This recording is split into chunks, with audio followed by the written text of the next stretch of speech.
speaking of characters, Ikora Rey, where is she? What's her deal? Ah, Has there been so any? Has she been mentioned any lore to anything? yeah, she's been kind of in the background. There is some lore. The guiding sight is one of the Iron Banner pulse rifles, and she's mentioned very briefly in that lore tab. It's Saint 14 talking about the role of trials and about the fact that he's kind of getting very weary of it. Um, she's also Wait, been Saint mentioned. 14's getting weary of trials. Yeah, That's it's funny. one of those things that he approaches her about it, and they have a very interesting conversation. Um, but I think the real telling thing for her comes well. There's two places it comes from. The first is like a bit of dialogue, which you actually sit down and get at the end of Beyond Light with her character, and it's basically talking about how she's got some anger to her. You know, like there's a lot of. I need to look up what that was exactly, but um, as a character, she's very sort of discontent right now. But the cool thing is, you can see that discontented nature and the disagreements that she's got with Zavala at the moment from a lore book, which discusses a hypothetical future. And for those of you who don't know what I'm referring to, it's the Dark Future lore book, which you get during Beyond Light. And oh my, that lore book is spectacular. If you've not seen it, the addendum to this is that this disagreement between her and Zavala, and the sort of continuous conflict between them, the sort of friction, ultimately is something that helps lead to the fall of the tower, the fall of the city, and her death at the end of the day. Like Zavala appears in the lore book. For those of you not read it, this is big spoilers. But yeah, in this alternate timeline that the Exo Stranger comes from, Zavala approaches the Exo Stranger, Anna Bray, and Rasputin, who is in an Exo body at this point, and he's on crutches. And he's on crutches because Savathun tore off one of his legs during the assault on the tower, which is called the bombardment. The city has fallen, and the tower gets brought down, and Ikora dies in the moment of the tower being destroyed and brought down upon the Guardians. And, humanity's defeated, the Traveler flees.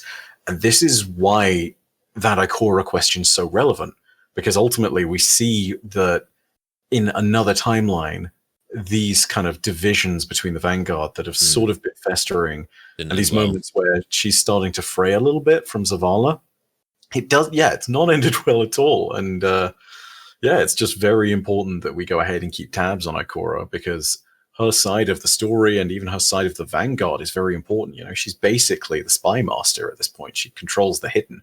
So I'm really interested to see where that goes, but I have a feeling that that's going to be more of a question to be answered when Witch Queen and some of the future stuff with that comes along. Yeah, I always think about during the Red War, when Ikora is like desperately asking the Guardian to save Io because it's so like precious to her, and then thinking because that was such a big deal. She was like the emotional cutscene, probably one of the best ones, like a very, very good example, where she's like trying to get you to save Io from Gaul. And then you flash forward to now, and the pyramids just deleted Io, so she's probably extra sad about that. But I mean, it's a lot of people are speculating it could be a voice actor thing as well, while we're not even hearing from her, because obviously Gina Torres is a very high profile voice actor, very good one. So it could be some kind of scheduling issues, or it's something they've discussed before, is that they don't always bring the entire cast of Destiny actors in for every season. And the reason, of course, is not just scheduling, it's also a budget thing. They'll basically be like, who are the central characters we're focusing on? Very expensive. Yeah, exactly, right? I mean, the fact that we get Lance Reddick as much as we do, I think is kind of a blessing in that regard. You can tell he loves it. Yeah, he absolutely loves, he adores it. I mean, he wouldn't be responding to the memes if he wasn't. But like, it makes sense that they rotate in and out the cast of characters as a result. And I think also when it comes down to it, they have to be careful with when they specifically choose to deploy their characters like Gene Torres.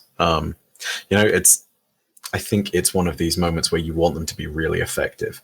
And it's why the choices of the voice actors for this season being, Zavala, Saladin, Crow, Osiris, and Amanda, it makes such a great deal of, and Keitel, I guess, as well, but it makes such a great deal it's a big deal they've got as many as they have.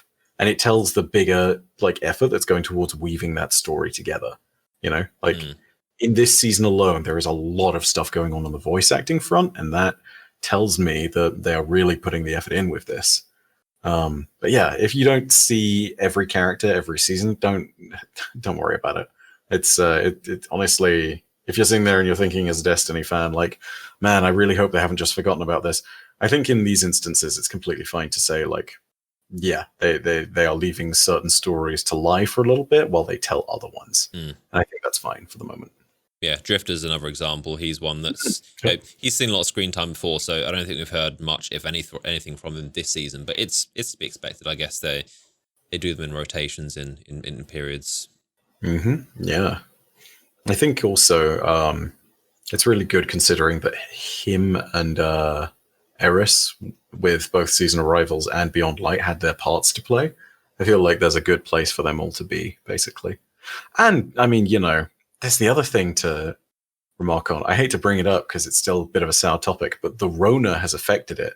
Do you remember the story from Beyond Light about how they couldn't get the voice actor for the Drifter in? Yeah. And so they played with the idea of Nolan North voicing the ghost and like imitating the Drifter throughout the mission, and they went with that in the end because they couldn't book the actor.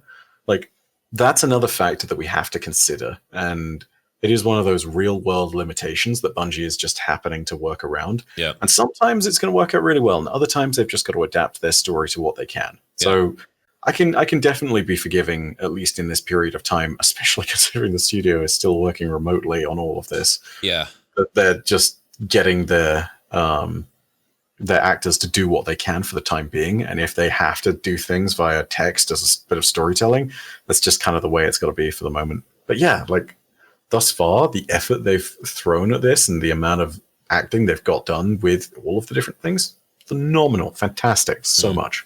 Yeah, something we it's easy to forget about because it's been going on for so long, but it is like, oh yeah, Bungie, like, well, any game development studios, but especially Bungie, is not operating in a normal fashion. They're all still working from home. Like, again, it's been so long, you kind of just forget that it has been. There's no game development studio has ever been designed to work in this fashion. So they're making up as they go along, and it is still impressive that we got Beyond Light for what it was as a launch fully expansion. Did get delayed, but the fact that we're even getting any new content or any games in the whole industry is always impressive. So it is always something else I forget about. So, oh yeah, we are in unprecedented times.